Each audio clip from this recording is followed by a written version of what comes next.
No se hizo la maderita.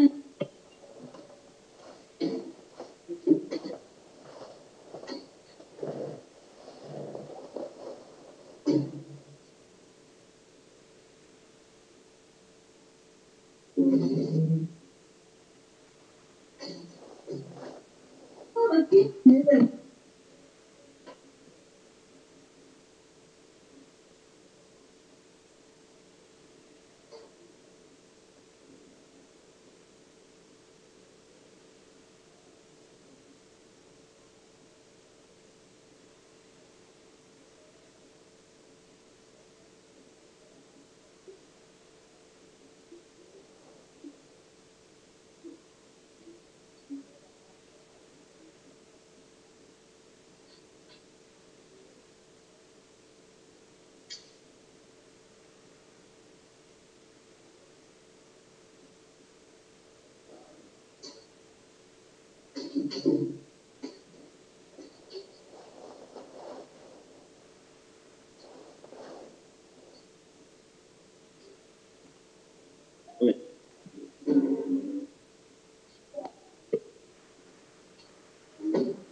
Era la primera vez en su vida que estaba tan enojado.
Okay.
Es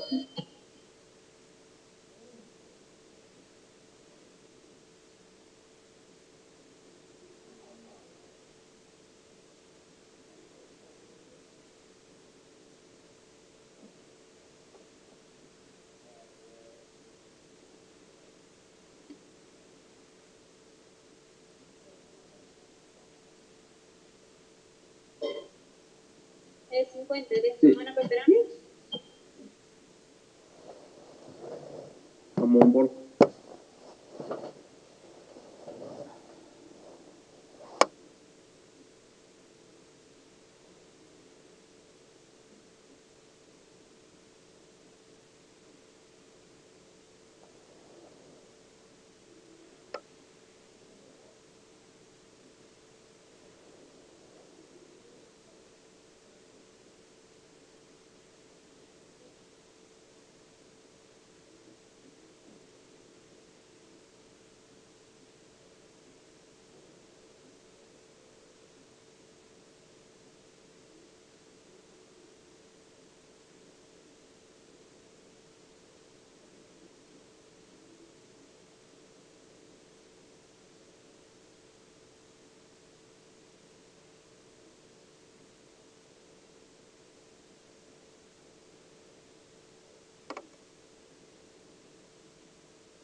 Buenas noches. Buenas noches. Vamos a dar inicio a la clase. Ya sé por qué no pueden decir buenas noches. Porque configuré que no pueden encender el micrófono. Ahí está, ahora sí. Buenísimo, buenas noches. Buenas noches. Buenas noches. Buenas noches. Buenas noches. Es que miren, siempre hasta Nosotros aquí, hablando solos también. hasta aquí se escucha siempre el maltrato psicológico y verbal que le dan a los compañeros cuando encienden sus micrófonos, pero bueno. Avisos parroquiales. Las notas, pues todavía no he terminado de calificar, pero ya me falta poquito. Ya, de hecho, ya publiqué lo de la otra sección. Ya con ustedes me hacían falta leer hace unas 30 tal vez, ya casi termino. Entonces, si no en el transcurso de la tarde-noche, mañana tempranito, porque ya está calificado. Otra cuestión, no siguen instrucciones, eso les puedo decir de una vez. Hay una pregunta donde yo les explico, de donde yo les pido explique detalladamente y con sus palabras en qué consiste el caso de la Corte de Constitucionalidad y cómo se relaciona con el curso. Y pues hubo alguien que contesta, solo así, dice, esto se relaciona porque la CC tiene una página web y cualquiera puede entrar. O sea, no están entendiendo nada del curso. Bueno, y cosas así, pues unas respuestas de media línea, una línea. Evidentemente esas respuestas de una línea no van a tener su punteo completo, ¿verdad? Es más, los que tienen media línea y ni siquiera conectan ideas lógicas tienen 0. Los que medio conectan alguna idea, pues tendrán 1 o 2 puntos, pero sí les he de decir que no siguen instrucciones. Ahí dice, explique detalladamente y con sus palabras. Y luego termino diciendo, lo completo de su respuesta determinará su calificación. Y ni así, o sea, ni poniendo con todas sus palabras, no. Pero bueno, a la gran mayoría le fue bien, a la gran mayoría, pues estimo que serán los que ponen atención. Luego hay otro fenómeno, jóvenes que no están en clases, únicamente están llenando su asistencia, y a esta clase hay un promedio de, ¿qué les diré?, 300 personas que se conectan cada sesión. Sin embargo, hay 420 alumnos. Entonces, les he de decir que, y no por cuestión mía, sino de la coordinación, que no se le será tomada la asistencia a aquel que únicamente haya anotado su asistencia, porque se está llevando registro de todas las conexiones, de tal cuenta que el que no se esté conectando no va a tener asistencia, y eso no es un tema mío, es un tema directamente de la coordinación. Y listo. Ahora sí, sigamos con la clase. Bueno, antes, de verdad espero que hayan pasado unas felices fiestas con su familia, que hayan disfrutado, que hayan recargado baterías y pues estén listos para esta semana de clases, que va a ser muy cortita, serán 2-3 días y luego vamos a su examen y listo, ¿verdad? Ya, ahora sí a disfrutar unos días antes de que termine el año y los primeros días del otro año. Pero bueno, muchas gracias. ¿Alguien me pregunta si les fue mal? No, en general no les fue mal. No les fue mal. A la gran mayoría no. O sea, sí hay unas notas que uno dice, bueno, pero no, a la gran mayoría no. Pero bueno, ahora sí, digamos. La semana pasada estuvimos conversando del comercio electrónico. Yo les decía que, pues yo les expliqué lo relativo a la normativa que tenemos, que da sustento legal al comercio utilizando estos mecanismos. Sin embargo, les decía que habían cuestiones que considerar, como por ejemplo la estructura legal, es decir, si nos constituimos como un comerciante individual o un comerciante colectivo. Eso ya lo verán ustedes en mercantil. Lo siguiente será el tema de la protección al consumidor, que más o menos vimos un par de artículos contenidos en la ley.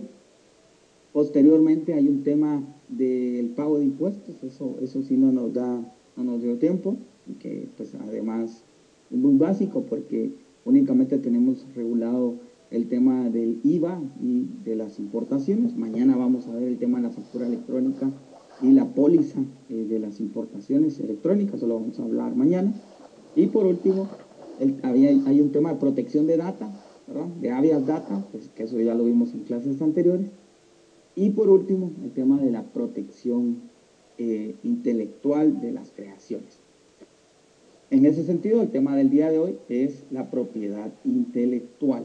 Vamos a hablar de 3 cosas. Vamos a hablar de la protección del software, protección del hardware y protección de nombres de dominio. ¿Ok? Con el tema de la propiedad intelectual, es una parte del derecho que tiene por objeto regular, o mejor dicho, dar una tutela legal a las creaciones del intelecto humano. Cualquier persona, en cualquier momento de su vida, podría crear algo, ¿sí? Ya sea desde el lado artístico, literario, científico, como por ejemplo escribir una novela, un cuento, un poema, pintar un cuadro, hacer una composición musical, hacer alguna cuestión, un descubrimiento científico. Eso, pues, evidentemente, la persona que se toma el tiempo para crear algo, por ejemplo, una obra, una novela literaria, una persona que investigó, que escribió, utilizó su intelecto, su tiempo, para concretar su obra. Y esta persona necesita que el Estado le dé una garantía, que le garantice que pueda explotar patrimonialmente de forma exclusiva, como él considere, pudiendo cederlo, venderlo, grabarlo, lo que él considere, pero es su propiedad. El Estado le protege esa propiedad intelectual. También una persona podría crear algo tangible, como por ejemplo un carro, un avión, no sé, una herramienta, algo tangible. Pues eso entra también dentro de la propiedad intelectual, y esto será una patente de invención de ese algo, ¿verdad? O una marca comercial. Todo esto que yo les acabo de mencionar está en el ámbito de la protección intelectual. El humano, el hombre, crea algo y esa creación requiere una protección por parte del Estado. La propiedad intelectual básicamente se clasifica en dos grandes ramas. Por un lado, los derechos de autor, y los derechos de autor son ese conjunto de normas, principios y doctrinas que protegen los derechos morales y los derechos patrimoniales que un autor de una obra literaria, artística, musical, científica o didáctica esté publicada o sea inédita. Entonces, el que crea una obra literaria, una obra artística, o podría ser una pintura, una escultura, una obra musical, ¿sí? Una pieza de música, algo científico o didáctico, ¿verdad? Que es parte de la docencia, sea publicado o inédito. El creador puede que lo publique o no, es su decisión. Y básicamente es para protegerle dos cosas. Uno, derechos patrimoniales. Yo creo que esto se entiende claramente. El que crea una obra, evidentemente, tendría una motivación patrimonial o monetaria, no necesariamente, pero en su mayoría, si usted crea algo, usted lo va a querer vender, va a querer sacar alguna ganancia, va a querer al mismo tiempo de compartir su descubrimiento, su conocimiento, su obra con los demás, pues también puede que quiera obtener un patrimonio, un beneficio patrimonial. Y el Estado le garantiza que si usted es el creador de esa obra, de esa pieza musical, de ese libro, etcétera, usted podría explotarlo de forma exclusiva. Toda vez usted lo registra en el registro correspondiente, que es el registro de la propiedad intelectual, ¿verdad? Guatemala tiene ese modelo. Hay que inscribir nuestras obras. Entonces, una vez inscrita la obra, usted goza de estos derechos. Usted podría reivindicarla frente a cualquier persona. Bueno, y los derechos morales, ¿qué será eso? Bueno, los derechos morales son aquellos derechos intangibles que tiene el creador de una obra por el hecho de haberla creado, que además es inalienable, que es imprescriptible y que es irrenunciable. Eso significa que nadie se la puede quitar, que él no puede renunciar y que además no prescribe nunca. Siempre diremos que es el autor de esa obra. Un ejemplo de esto sería el libro Romeo y Julieta, ¿verdad? Es un libro, es una creación literaria. Ese libro, el creador de la obra, tuvo un lapso para explotación exclusiva, ¿sí? Después de ese lapso, cualquier otro lo podría explotar, porque esa obra, ese descubrimiento pasa a ser parte de la humanidad, del conocimiento de la humanidad. Pero siempre tendremos que decir quién es el creador de la obra. De tal cuenta, ustedes ven que cualquier editorial que exista saca una publicación de los clásicos, ¿verdad? De la literatura clásica. Y saca una edición de esto, pues, y ellos tienen la explotación patrimonial porque el creador pues, ya caducó el lapso de protección. Pero siempre en la obra dicen quién es el autor, ¿verdad? William Shakespeare o cualquier otro, ¿verdad? Pero se dice quién es el autor de la obra y ese es su derecho moral, intangible, inalienable, imprescriptible e irrenunciable, siempre, ¿ok? Y por el otro lado tenemos la propiedad industrial. La propiedad industrial se divide entre varias cuestiones, principalmente en las marcas y en las patentes. La propiedad industrial es el conjunto de derechos que una persona física o jurídica puede poseer sobre una invención, ¿sí? Un objeto tangible, físico, que se pueda utilizar para algo. Acá, un ejemplo de esto sería su computadora, su laptop. Cuando Steve Jobs, creador de las laptops en Apple Macintosh, necesitaba o pensó en crear una laptop, este señor se encontró con el problema de que necesitaba un ventilador. Todas las computadoras y los dispositivos en general tienen un ventilador. El ventilador tenía por objeto enfriar las partes mecánicas y electromecánicas del dispositivo, ¿verdad? Para evitar un sobrecalentamiento y que se destruyera.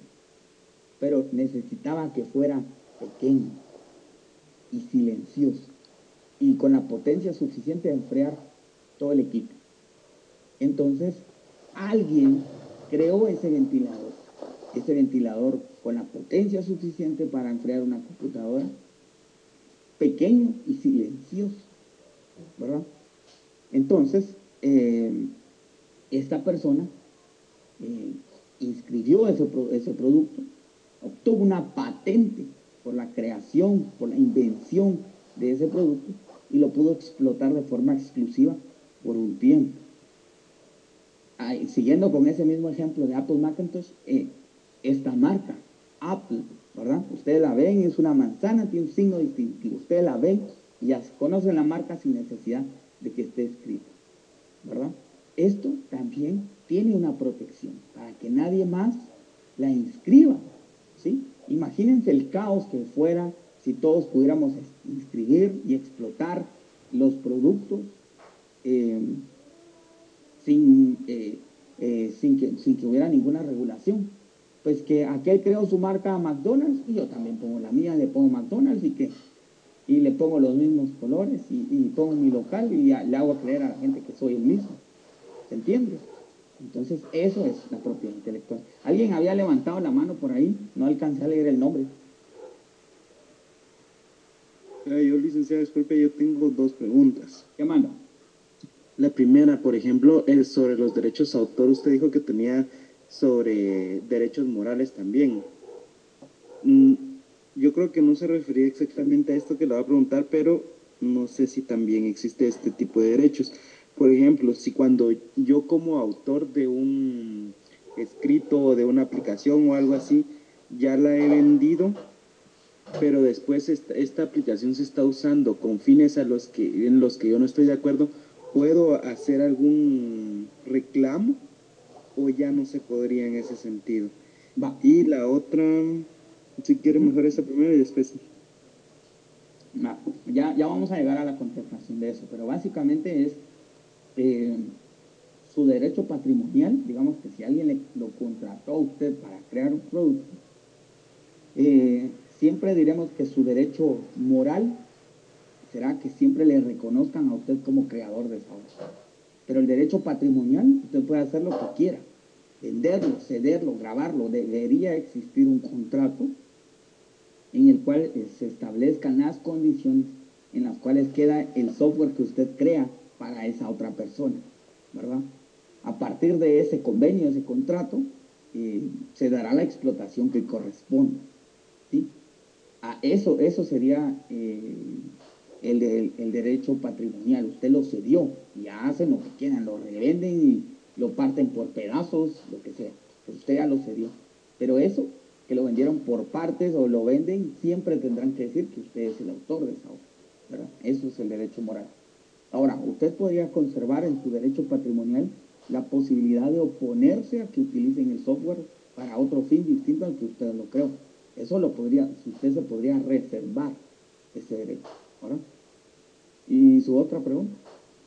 Sí, por ejemplo, así como usted ponía el ejemplo de la empresa, ¿verdad? Por ejemplo, si yo estoy en una empresa como desarrollador, pero yo trabajo estrictamente para esa empresa, quien va a figurar como autor del objeto, del escrito, o sea, lo que sea, sería yo como persona o la empresa. Yo, no sé, figuraría ahí como un papel secundario o algo así, digamos. Depende cómo esté contratado.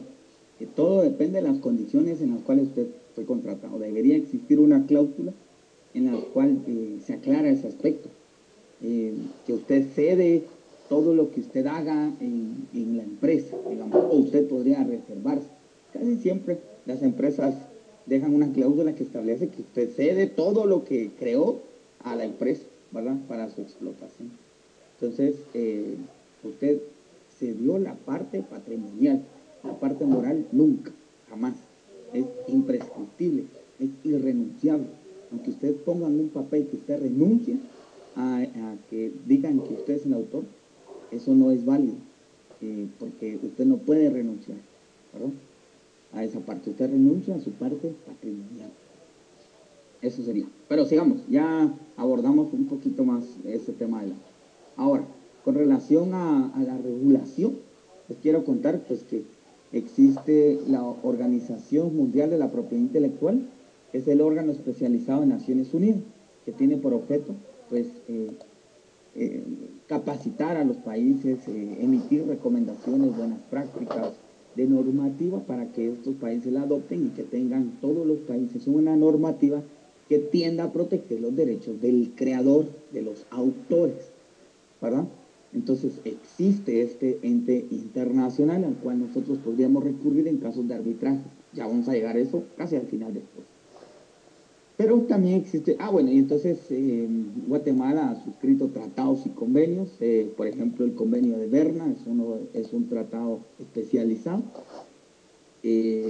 o el convenio de París, son convenios especializados en estos temas. Sin embargo, pues Guatemala tiene una regulación, la cual se basa en la Constitución Política, artículo 63, derecho a la expresión creadora. El Estado garantiza la libre expresión creadora, ¿sí? Apoya y estimula al científico, al intelectual, al artista nacional, promoviendo su formación, su superación profesional y económica.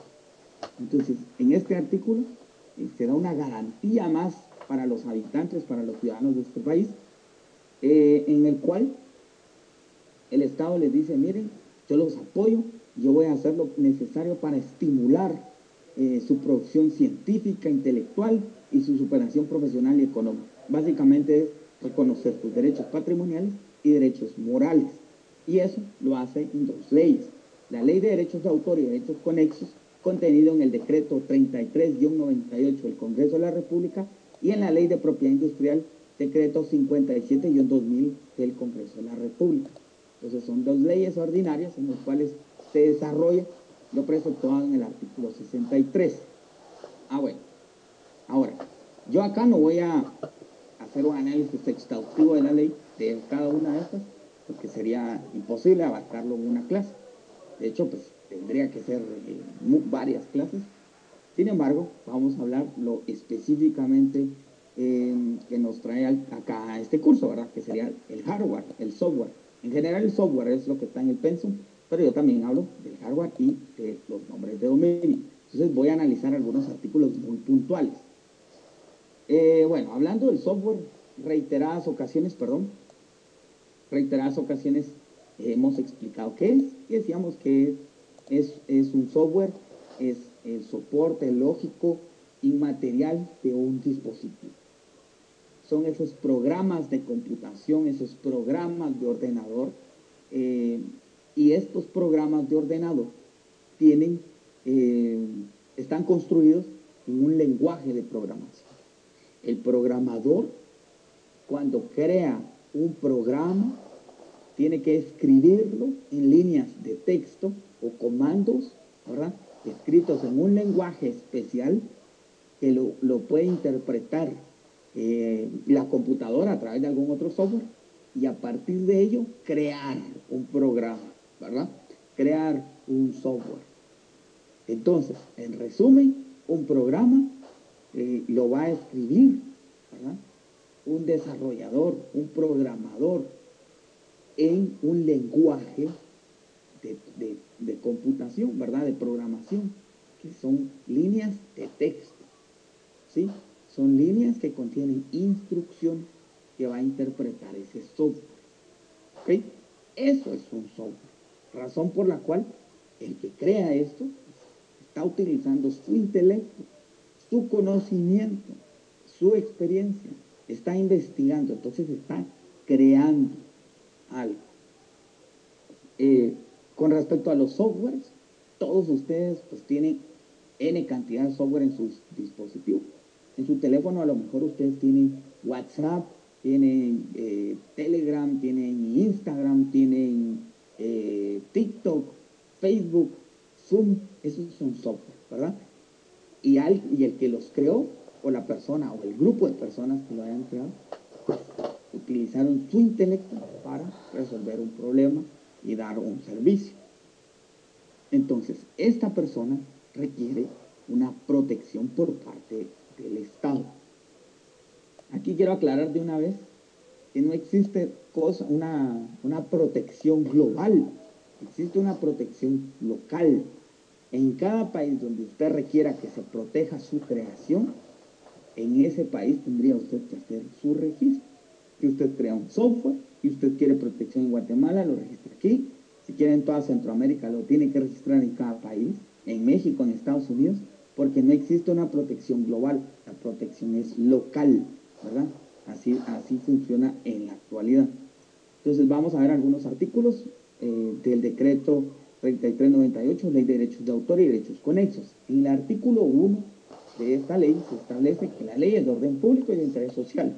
Ya vimos que deviene de una norma constitucional y establece su objeto. Dice que tiene objeto la protección de los derechos de los autores de las obras literarias, de las obras artísticas, de los artistas e intérpretes, de los productores de fonogramas y los organismos de radiodifusión, ¿verdad? Entonces esta ley está orientada a la protección de la creación artística, musical y científica. Entonces, ¿por qué estoy hablando yo de esto en este tema? Bueno, pues veamos qué establece el artículo 15. Se consideran obras todas las producciones en el campo literario, científico, artístico, cualquiera que sea el modo o forma de expresión, siempre que constituya una creación intelectual original, en particular las siguientes: A, las expresiones por escrito mediante letras, signos o marcas convencionales, incluidos los programas de ordenador.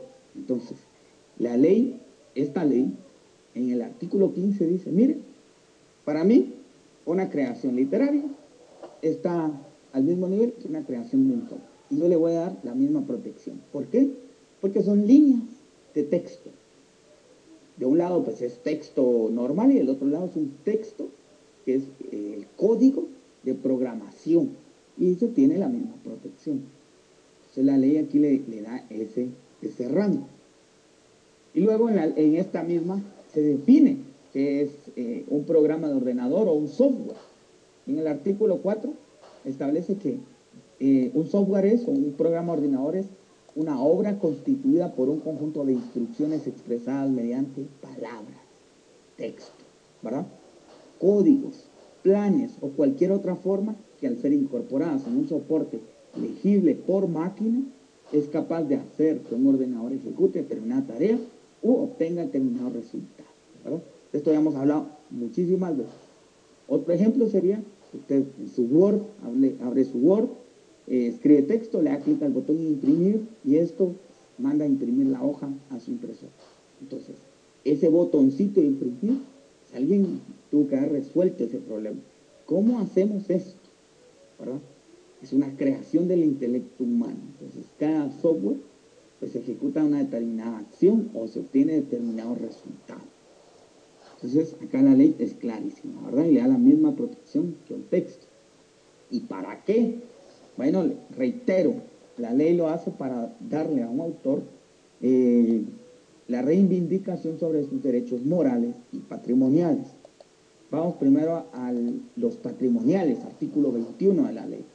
El derecho pecuniario o patrimonial confiere al titular del derecho autor las facultades de usar directa y personalmente la obra. Puede hacer lo que él quiera, él es el creador.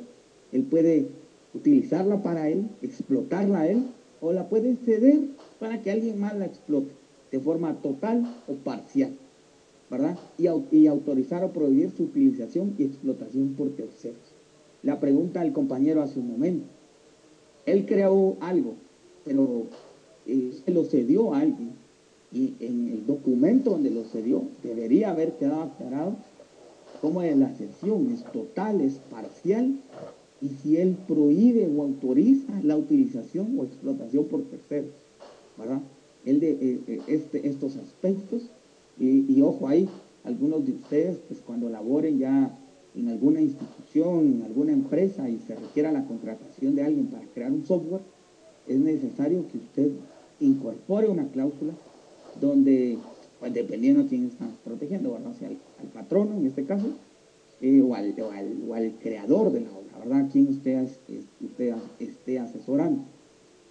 Es necesario incorporar esta cláusula para determinar si se cede total, parcial y si se prohíbe el uso de alguna forma del software, ¿ok?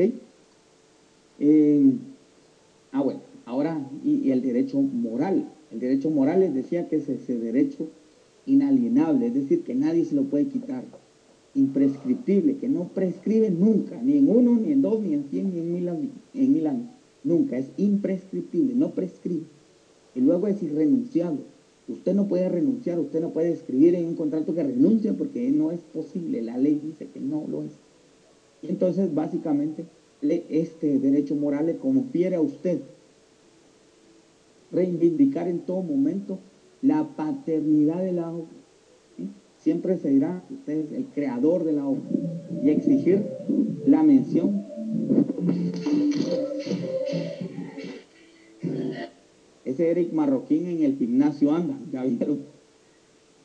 Yo saben que yo aquí voy a hacer una pausa. Yo pienso que ustedes están de verdad que desaprovechando la oportunidad de las clases virtuales.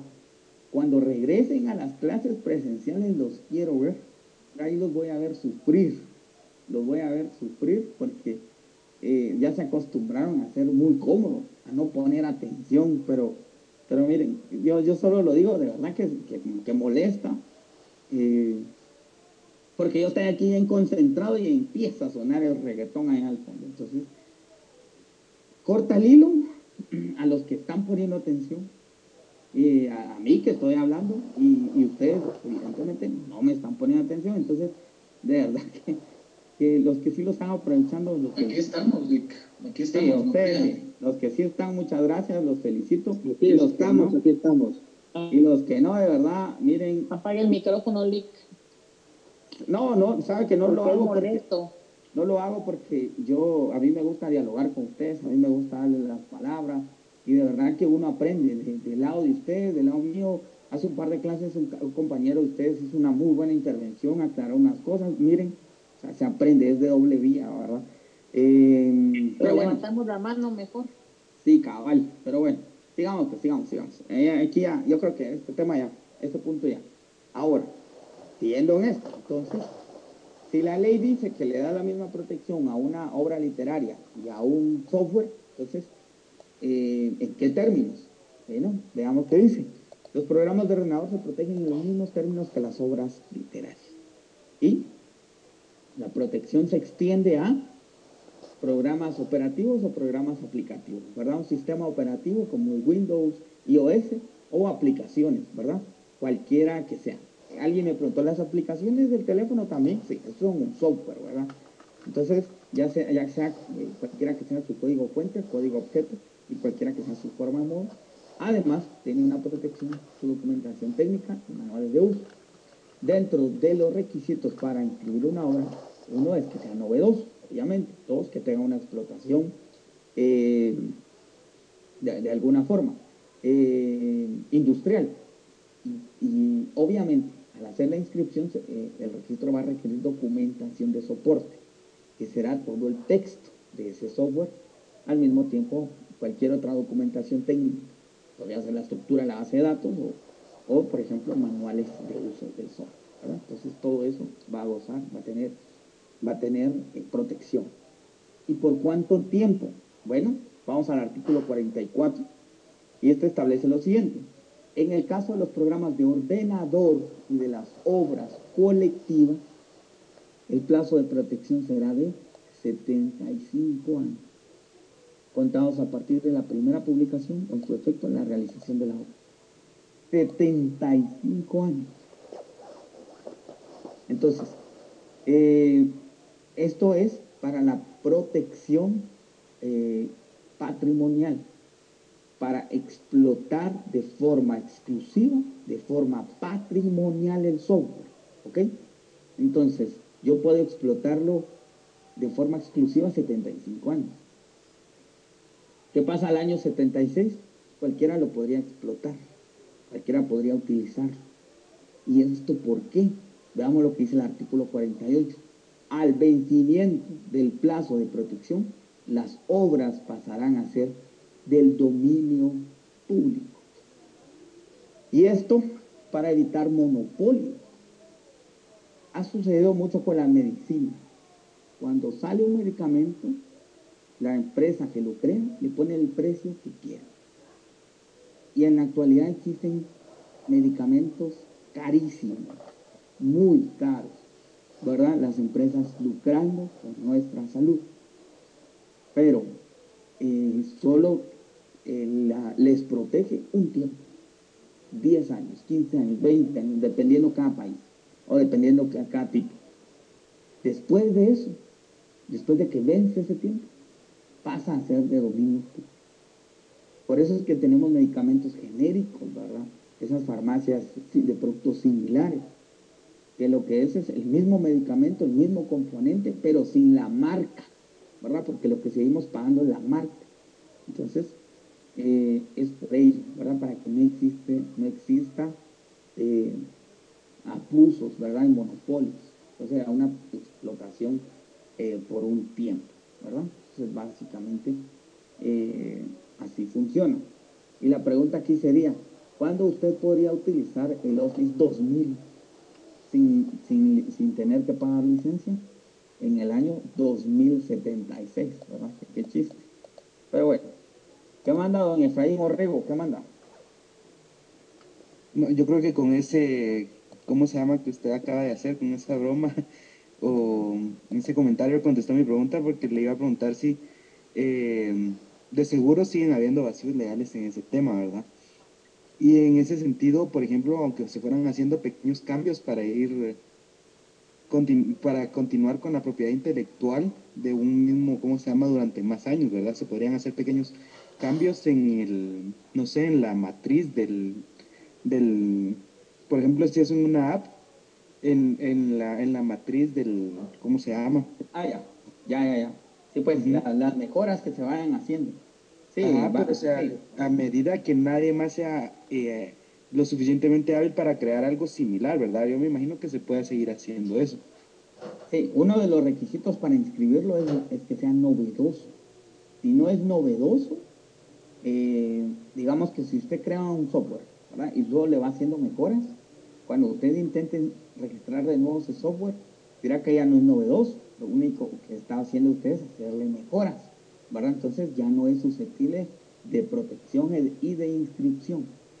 Entonces, el vacío ahí sería que usted inscriba esa nueva aplicación suelta, ¿verdad? Sin necesidad de meterla a este software. Un ejemplo de esto sería eh, las funciones de Excel. Todas las funciones de Excel, pues conforme van saliendo, las van incorporando nuevas, algo indistinto del Excel, ¿verdad? Este sería un ejemplo. David Orozco, ¿qué manda? Sí, pero, licenciado, buenas noches. Una consulta, y en el caso de Uber, por ejemplo, de que hoy en día pues está bastante peleado con sus competidores como InDrive y hay otras aplicaciones en Estados Unidos, ¿verdad? Aquí pues tenemos varias, ¿verdad? Pero esas son las dos más comunes. Digamos, era susceptible en su momento de registrar una propiedad intelectual por ser novedoso, pero actualmente pues si ya no es tan novedoso, ¿qué pasa si entran a competir aplicaciones que básicamente son un clon? Ya, digamos que siempre debe aportar algo. Digamos, en el tema novedoso, no necesariamente sea que resuelven el mismo problema. El ejemplo que usted puso es correcto, ¿verdad? Entre InDrive y Uber. Sí resuelven el mismo problema que es de pedir un vehículo y que nos transporte. Ahora, lo novedoso va a ser cómo lo crearon cada uno. Yo, por ejemplo, aquí podría tener a 10 programadores y a los 10 programadores les pido un programa que digitalice y que le aplique un OCR a un texto y que con base en eso llene un formulario, ¿verdad? Una cosa así. Los 10 lo van a hacer distinto. Los 10 van a resolver distinto porque los 10 tienen distinta forma de pensar y de resolver ese mismo problema. Entonces, la parte novedoso es, a pesar de que resuelve el mismo problema, cómo lo hicieron, ¿verdad? Entonces, eso sería. Además, en qué lenguaje, etcétera, ¿verdad? Entonces, eso, por ahí iría lo novedoso. ¿Qué manda, David? Es decir, que si usted programa una aplicación en Kotlin, otro compañero lo hace en Java, pero yo le hago en Dart, desde el punto de vista de que son lenguajes diferentes, son estéticas diferentes, son unas interfaces de usuario distintas, eh, funciones distintas y obviamente el código fuente es diferente y usted no tiene el mío y yo no tengo el suyo, desde ahí es intrínsecamente distinto, ¿no? Exacto, así tal cual. Ahora, entonces son de las partes de los vacíos que decían Efraín, ¿no? Pero así tal cual, es distinto. ¿Qué manda? Solo le vamos a dar la palabra a Efraín, pero excelente intervención. ¿Qué manda, Efraín? Es que también en ese sentido, según lo que yo he leído, porque también yo he leído un poco de eso, también tiene que ver las características principales y que le dan identidad a la aplicación. En ese sentido, por ejemplo, no se puede patentar, por ejemplo, el pedir un carro para que te transporte, porque, por ejemplo, en ese sentido, los taxis tienen patentado ese sistema hace mucho tiempo. Y la característica distintiva de InDriver y Uber sería que, por ejemplo, InDriver está el sistema este de subastas. Yo me imagino que en ese sentido fue en el que le dieron acceso a InDriver y aunque ya existía una aplicación muy similar como lo es Uber. Imagino yo que ese fue el argumento. Sí, por ahí tiene que ir también. Gracias, don Efraín. Sergio, ¿qué manda? Y luego Frank. Yo creo que la confusión está en que la gente, por ejemplo, aquí no sabemos lo que es la compilación. Por ejemplo, el código fuente se compila. A la hora de compilarlo se vuelve la aplicación, ¿verdad?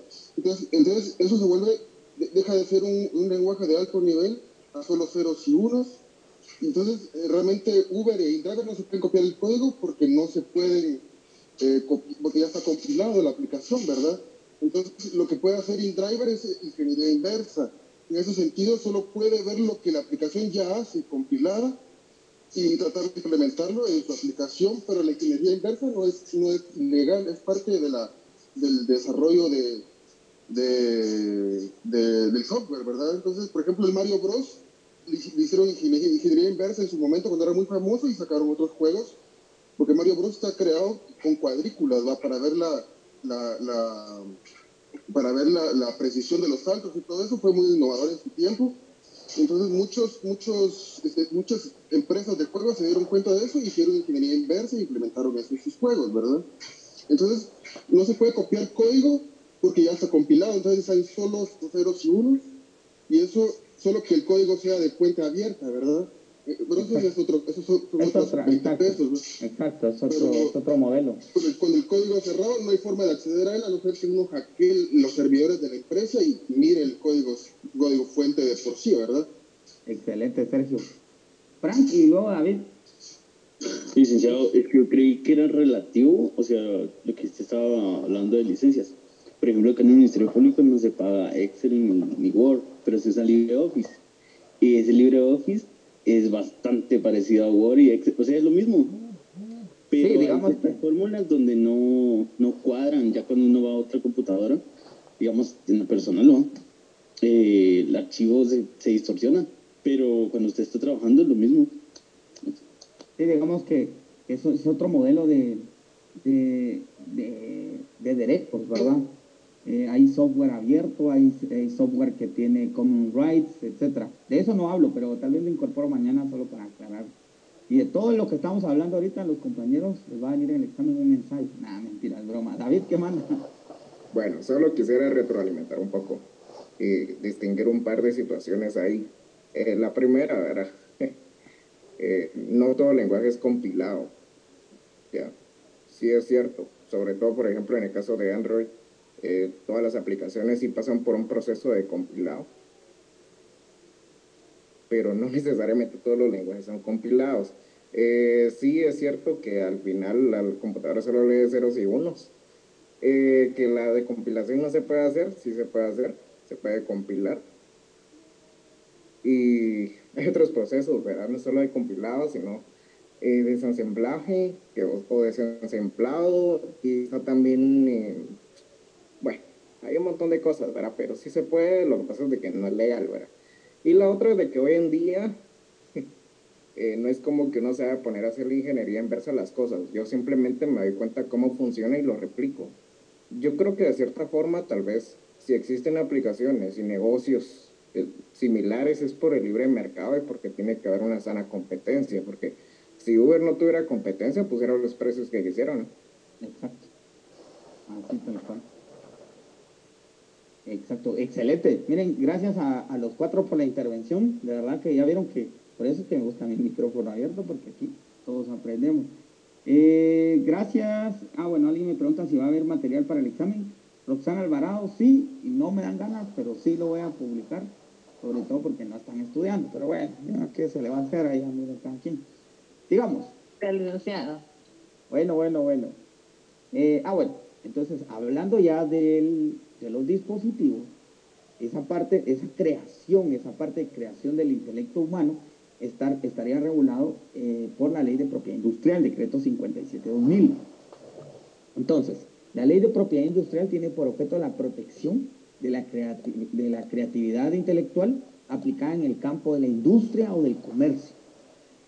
Específicamente nosotros podríamos ver la creación de un hardware, ¿verdad? De la persona que creó pues, un disco duro, el ventilador que yo les mencionaba, o cualquier otra cuestión física que fuera aplicable en la industria o el comercio, requiere también una protección.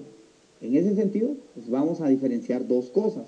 Uno, desde el punto de vista de las marcas, y el otro desde el punto de vista de las patentes. Con las marcas, cuando hablamos de marca, estamos hablando de ese signo distintivo, figurativo, tridimensional o mixto, perceptible visualmente, que sea apto para distinguir los productos o servicios de una persona individual o jurídica. Y el signo distintivo es un signo que constituye a una marca, un nombre comercial, un emblema, una expresión, una señal de publicidad, una indicación geográfica o una denominación de origen. Un ejemplo sería McDonald's. Ustedes ven la M amarilla en un fondo rojo y saben sin saber qué marca, que ya es un McDonald's, sin que diga la marca que es McDonald's. Para eso sería su signo distintivo. O Microsoft. En la marca Microsoft, pero el signo distintivo son esos cuadritos de colores que uno solo al ver ya sabe que existen. En ese sentido, alguien que cree una marca, pues cualquiera, ¿verdad? No específicamente asociado específicamente al tema informático, pero bueno, lo tenía que explicar acá, tiene una protección también. En el artículo 31 se establece que el registro de una marca tiene vigencia por 10 años, contados a partir de la fecha de inscripción. Estas marcas se pueden renovar de forma indefinida por periodos iguales y sucesivos de 10 años a partir de la fecha del vencimiento precedente, ¿verdad? Entonces, una marca. Ahora, y una patente. Bueno, una patente es un título que otorga el Estado al inventor, a la persona que crea un dispositivo, algo, ¿verdad? Cuyos efectos y alcances estén determinados por la ley. Entonces, eso que cree la persona, que puede ser cualquier cosa, ¿verdad? Pues un teclado distinto, pues no sé, el monitor con una especie de tecnología, un disco duro, lo que sea. Esta persona que haya utilizado su intelecto para crearlo también tiene una protección específica y la vigencia de esa patente, de esos dispositivos, tendría un plazo de hasta 20 años contados desde la fecha de presentación de la respectiva solicitud de patente. Y siguiendo con las patentes, también se puede obtener un modelo de utilidad de algo que ya exista, pero que se le incorpore una mejora. Pues un ejemplo muy burdo sería esto, ¿verdad? Un encendedor ya existía y solo se le incorporó un encendedor, eso fue una mejora, pero aplicado al campo de los dispositivos podría ser una memoria, ¿verdad? En un principio era de un tamaño, con una tecnología y poco a poco fue mejorando. No estoy resolviendo el problema porque ya está resuelto, solamente estoy haciéndole mejoras, ¿verdad? Y entonces ya no obtengo una patente de invención, sino un modelo de utilidad, que igual tiene un plazo de protección, que en este caso es de 10 años, contados a partir de la fecha de la presentación. Ahora, Guatemala tiene un modelo en el cual existe una institución encargada de llevar el registro y tener el orden de inscripción de las obras literarias, artísticas, las patentes o las marcas, que es el registro de la propiedad intelectual.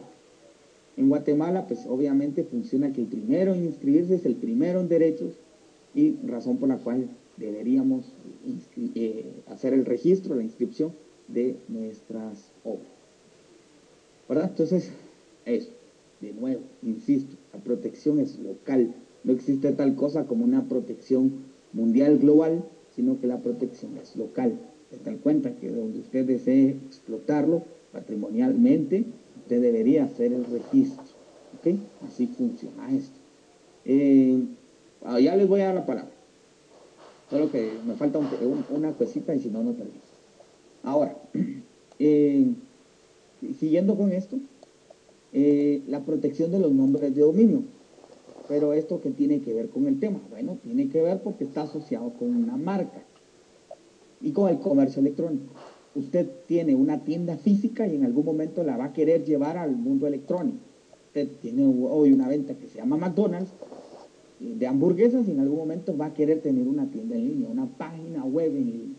En ese sentido, usted va a tener que adquirir un nombre de dominio de algún nivel, ¿verdad? Digamos que de segundo o tercer nivel en Guatemala, que tenga mcdonalds.com.gt o mcdonalds.gt.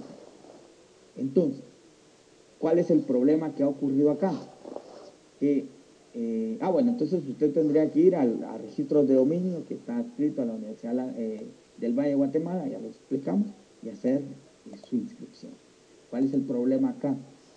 Existe una conducta que se llama ciberocupación, que son personas que se dedican a ocupar de mala fe nombres de dominio sin utilizarlos.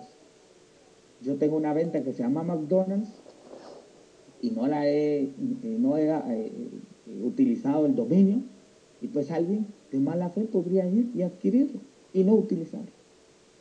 De tal cuenta que cuando yo llegue y diga, bueno, mire, quiero este nombre de dominio, voy a utilizar una página web, mcdonalds.gt ya está ocupado. Alguien más lo ocupó. Y entonces estas personas, ¿qué ganan o qué hacen? Bueno, estas personas pretenden que se les contacte para vendernos el derecho de ocupar ese sitio de dominio. Recuerden que para ese sitio de dominio estas personas pagan de forma anual. Y en el caso de Guatemala, bueno, en el caso de los dominios no existe alguna obligación de utilizarlo. Yo lo puedo pagar y yo lo tengo inscrito a mi nombre. Yo tengo el derecho. Puede ser que nunca lo utilice, pero todos los años lo pago, ¿verdad? Entonces, esa práctica se llama ciberocupación o ciberesquat. Distinto a una marca, ¿verdad? Porque una marca acá en Guatemala, si yo no la utilizo por 5 años, me la pueden quitar. Alguien más la puede utilizar. Y este conflicto, pues básicamente se podría resolver a través de la conciliación o la mediación, acudiendo al registro de dominios en Guatemala, y pues para que contacten a la persona y pues evidentemente tratar de llegar a un acuerdo. Pero la persona no tiene la obligación de acudir, puede simplemente no ir y no tendría ningún problema. Luego, la otra forma de solucionar este problema sería a través de un arbitraje internacional que se hace vía web, vía Zoom. Y usted lo puede hacer a través de la ICANN, que es la Corporación de Internet para la Asignación de Nombres y Números, o la OMPI, que es la Organización Mundial de la Propiedad Intelectual. Cualquiera de estas dos, usted puede acudir. Estas dos pues tienen la potestad de citar a la persona para un arbitraje, y en caso el que tiene ocupado el nombre de dominio de forma maliciosa no comparezca, se lo pueden quitar, ¿verdad? Entonces, ordenarle al registro acá en Guatemala la cancelación de ese nombre de dominio para que lo utilice el que sí tiene buena fe, ¿verdad? ¿Y por qué es esto? Porque se entiende que ese dominio, ese nombre de dominio de una página web, es mi manifestación externa de mi marca en el mundo virtual, ¿verdad?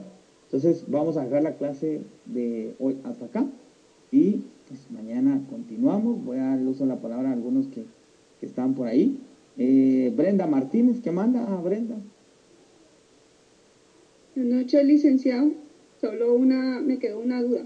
Que, por ejemplo, en ese caso que había mencionado usted, por ejemplo, los 10 programadores, solicita usted diferentes características, pero, por ejemplo, en ese caso, como usted es digamos, que trabajan para usted y todo, entonces usted es el dueño de la marca, digámoslo así. No. El ejemplo que yo puse de los 10 programadores, les decía, yo puedo pedir acá a los 10 programadores que hagan un programa y los 10 lo van a hacer de forma distinta, ¿verdad? En ese caso, el método, el lenguaje, etcétera, todo lo que hayan utilizado será lo novedoso que les permita registrar, ¿verdad? No una copia. Eso explicaba yo. Pero si lo registra sería como que a su nombre y no a la persona que lo elaboró o lo creó, digámoslo así. No. Bueno, entendiendo lo que usted dice. Me refiero a que usted si yo tuviera una empresa, yo contrato a un programador para que desarrolle un software, entonces depende. Él es el creador, yo no sé ni programar, él es el creador. Entonces, en el contrato que nosotros establezcamos, se deben considerar esas condiciones. Él lo va a desarrollar y me lo va a ceder total o parcial a mí para mi explotación mercantil, ¿sí o no? Esa es una cuestión. Ahora, tu derecho moral siempre tendré que decir, el creador intelectual es aquel, ¿verdad? Eso así sería. Lo que hacen las empresas es, precisamente cuando firman las personas, los hacen firmar una cláusula que les ceden todo. Entonces, el propietario patrimonial es la empresa, pero moral siempre será el programador, ¿verdad? El que lo creó. Así sería. Entonces, que para algún lado aparecerá él como creador. Exacto. Así tal cual. Gracias, Brenda. Gracias. Y las responsabilidades y todo sería para usted, digamos. ¿Responsabilidad de qué tipo? Que tuviera, alguna jurídica que hubiera, digamos, que se diera. ¿Sería suya? O me imagino que sí, porque ya la otra persona, si le cede totalmente, sería usted responsable, digamos así, ¿no? Si surge cualquier problema, X. vamos a ver, si surge cualquier problema X, ¿como de qué? ¿Del software podría ser? Sí, de software, digamos. Es que su pregunta está bien ambigua, no sé, no le capto.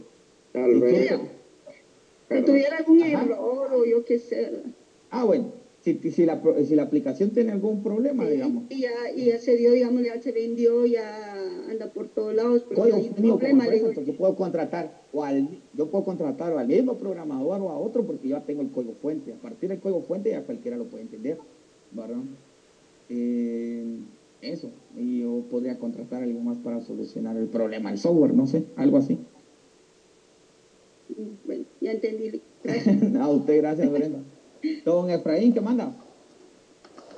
Licenciado, por ejemplo, sobre el tema del registro. Aquí en Guatemala usted decía que es el que lo registre primero, ¿verdad?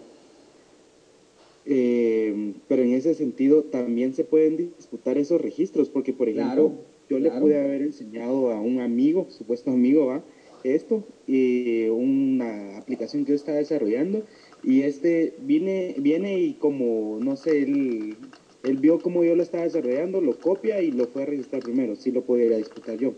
Claro, un juicio sumario, ¿verdad? Digamos que en el Código Procesal Civil se establece los asuntos que se tramitan por esa vía y dice otros. El 1034 del Código de Comercio establece pues, otros que están regulados en este código, y luego si nos vamos al código, a la ley de propiedad intelectual e industrial, nos remite para allá. Entonces es a través de un juicio sumario en el cual nosotros tendríamos que aportar prueba y el juez resolver quién es el verdadero creador, ¿verdad? Por eso ese juicio es corto, pero tiene una fase cognitiva que nos permite aportar prueba de lado y lado, ¿verdad? Tiene un periodo probatorio, pero así tal cual.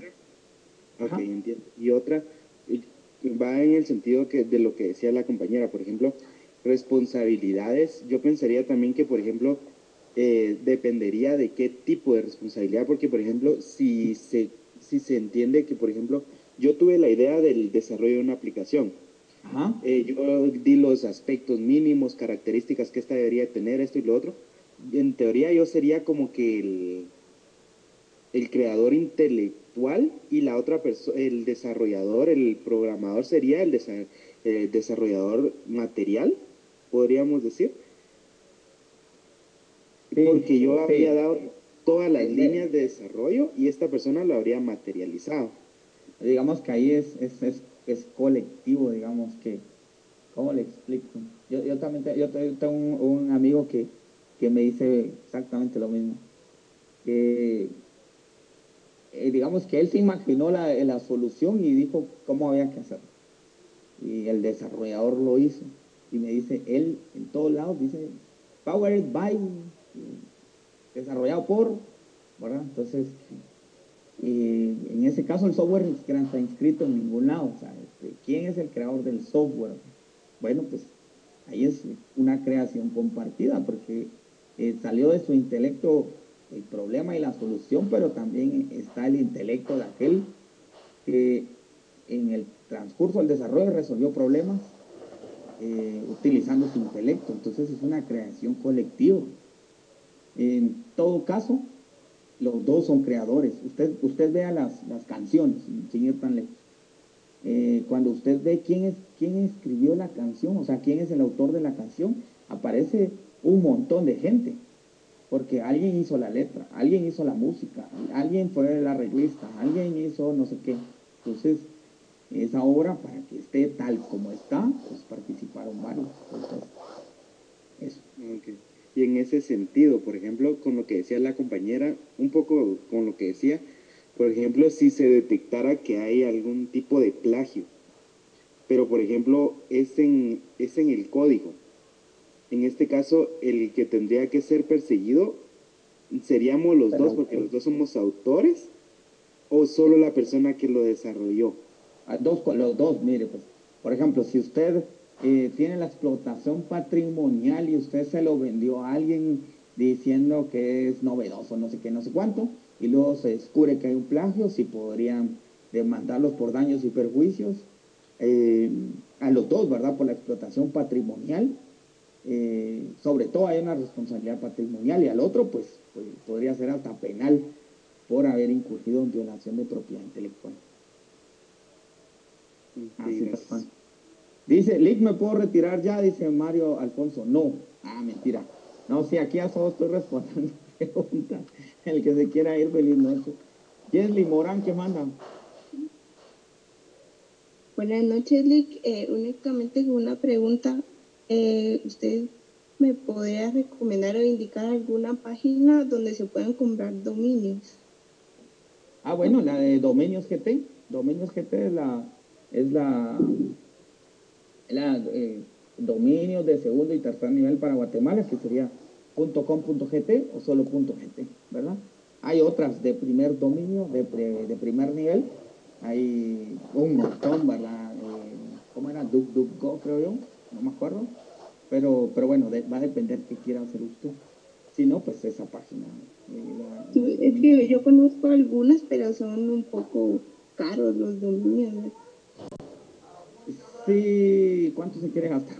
Es que sí, en general más o menos cuestan lo mismo.